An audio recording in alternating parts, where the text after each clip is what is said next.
And so then they buy the UFC for like $2 million, which is probably the greatest purchase ever, except they were $40+ million in the hole when they financed the Ultimate Fighter. And then that was 2005. And I'm not worried about losing my job because I control the majority of the voting in the company. And then this one fight takes place with Stephan Bonnar and Forrest Griffin on television. It's so wild and so crazy that millions of people start tuning in. The sport's born. Then you have Chuck Liddell, who was the champion at the time, who was the most fan-friendly champion you could ever have, just a fucking berserker, with just psychopath with a fucking head tattoo and a mohawk, crushing people.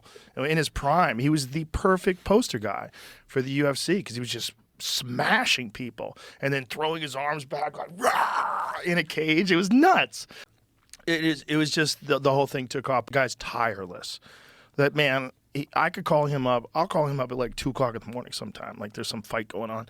And I'll say, hey, this is going on next weekend. I'm so fucking pumped. And we'll talk for hours. For hours. He just wants to talk about fights. He's like so locked in, like all the time. You know, and he's just like so driven. He's